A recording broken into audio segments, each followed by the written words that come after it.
जय गुरु जी, शुक्राना गुरु जी। ये मेरा दूसरा शुक्राना सत्संग है गुरु जी, साथ संगत जी।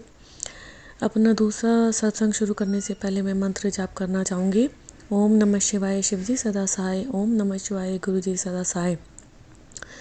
मैंने अपना पहला शुक्राना सत्संग लिख कर भेजा था, जो कि 3 साल पहले था, जब कोविड था। ये मेरा दूसरा शुक्राना सत्संग है, ऑडियो सत्संग है। तो मेरी जर्नी गुरुजी से स्टार्ट हुई थी 2019 में। गुरुजी ने कब मुझे जोड़ा, कैसे जोड़ा, गुरुजी को ही मालूम है कब से हम जुड़े हैं। ये तो हमें लगता है कि हम इस टाइम पे जुड़े थे या कब जुड़े थे, लेकिन ये गुरुजी को ही मालूम है कि उन्होंने मुझे कब से जोड़ा। तो जहाँ तक मुझे पता है, मैं 2019 में गुरुजी से जुड़ी थी अपनी सिस्टर के थ्रू।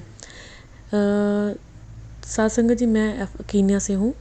वैसे तो मैं दिल्ली में पली बड़ी हूँ, लेकिन मेरी शादी अफ्रीका में हो गई, कीनिया में हो गई। मैं अपना नाम नहीं बताना चाहती साथ संगत जी, उसके लिए मैं माफ़ी चाहती हूँ।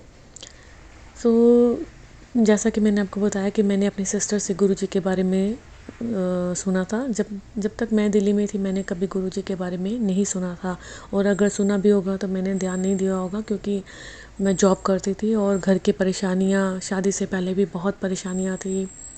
हमारा बचपन भी बस ऐसे ही परेशानियों में ही बीता।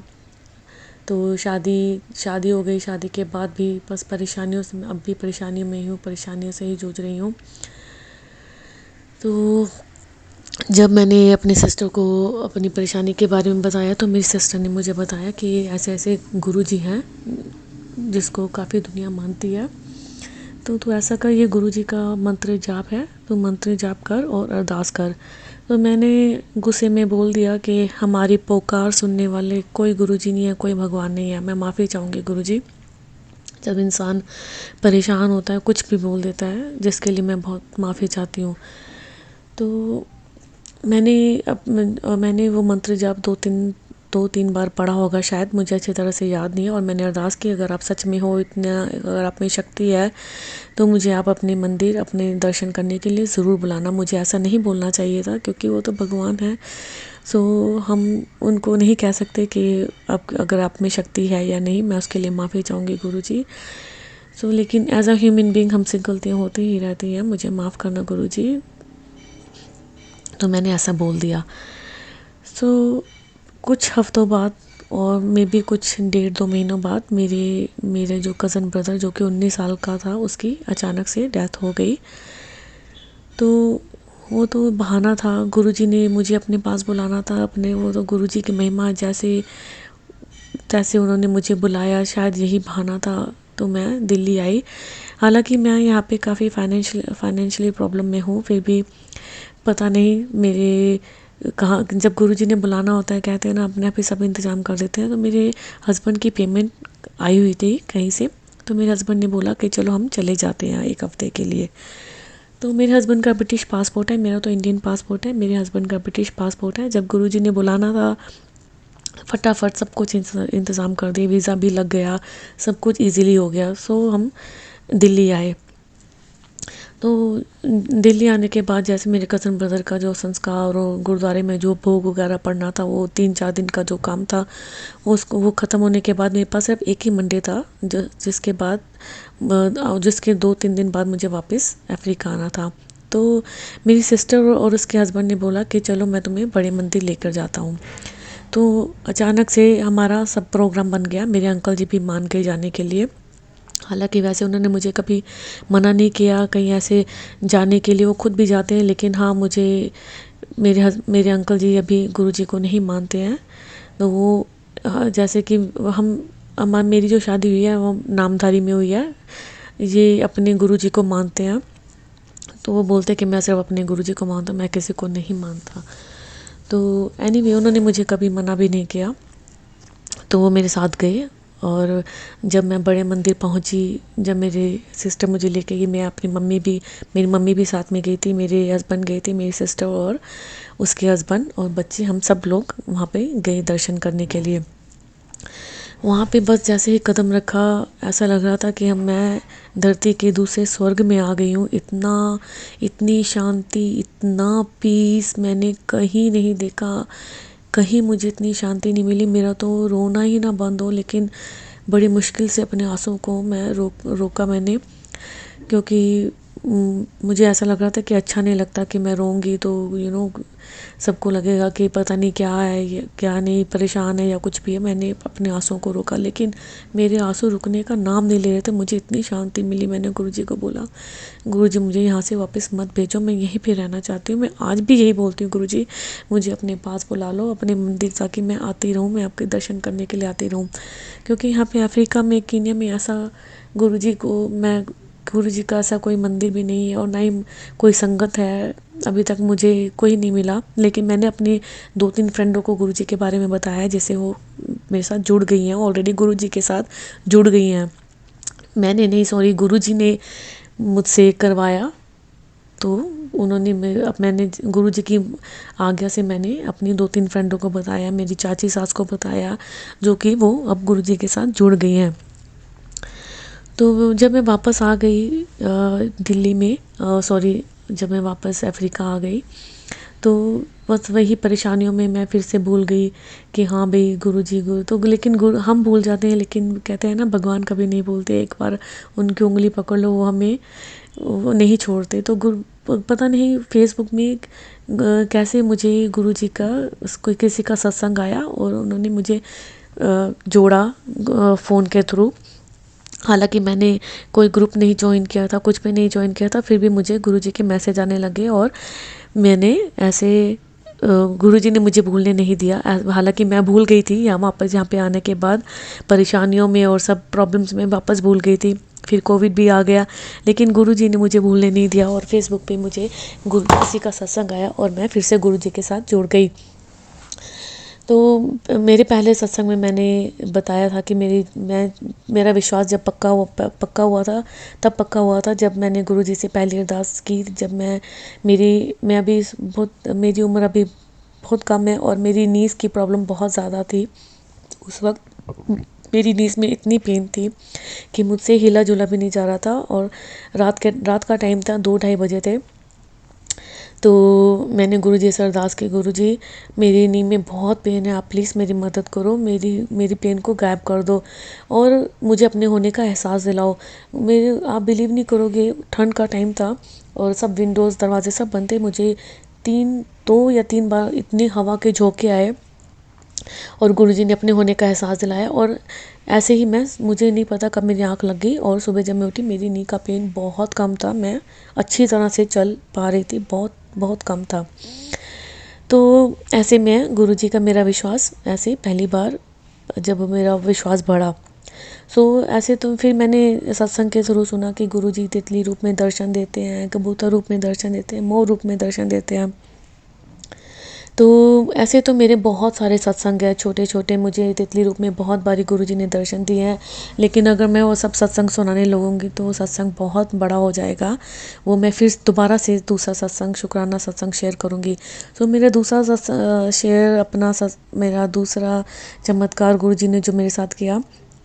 एक दिन मैं जैसे कि हम लोगों से गलतियां होती ही रहती हैं, हम इंसान हैं, हमसे गलतियां होती ही रहती हैं। तो मुझे ऐसा अपने लग रहा था कि गुरुजी कि अगर आप सच में मेरे साथ हो, तो मुझे, अगर आपको लगता है कि अगर आप मेरे पिताजी हो और मैं आपकी बेटी हूँ, अगर मुझे मालूम है मुझसे बहुत गलतियाँ हुई हैं, लेकिन अगर आप मेरे साथ हो तो मुझे आप यकीन दिलवाओ कि आप मेरे साथ हो। मुझे आप किसी भी रूप में दर्शन दो, चाहे कबूतर रूप में या तितली रूप में। तितली रूप में तो मुझे दर्शन बहुत बार हुआ, तो मैंने मन में ही बोल रही थी कि मैंने कबूतर के दर्शन नहीं किए, यहाँ पे मैंने कबूतर नहीं देखा।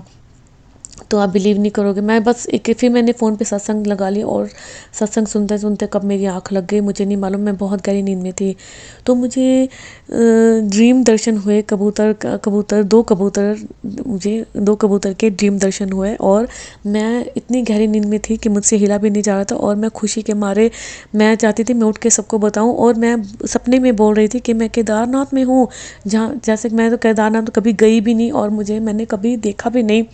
फेसबुक फेसबुक सिर्फ वीडियोस में देखा है। तो मैं सपने में वहाँ पे खड़ी और बोल रही हूँ मैं वाह केदारनाथ में हूँ, मैं केदारनाथ में हूँ, और मुझे 2 कबूतर दर्शन हुए। तो मैं उठ के बताना चाह रही थी, पर उसके मुझे लगता है ये दर्शन होने के 2-3 मिनट बाद जब मैं उठी तो मेरी तो खुशी का ठिकाना नहीं। मैंने सबसे पहले अपनी एक फ्रेंड को बताया, जिसको मैंने अपने साथ जोड़ा गुरुजी के साथ, मैंने जिसको मैंने बताया गुरुजी के बारे में, जो जो गुरुजी के साथ जुड़ चुकी है। तो मैंने उसको बताया उठते ही कि मुझे सपने में कबूतर के ड्रीम दर्शन हुए। फिर मैंने अपनी मम्मी को बताया, फिर मैंने अपनी सिस्टर को बताया।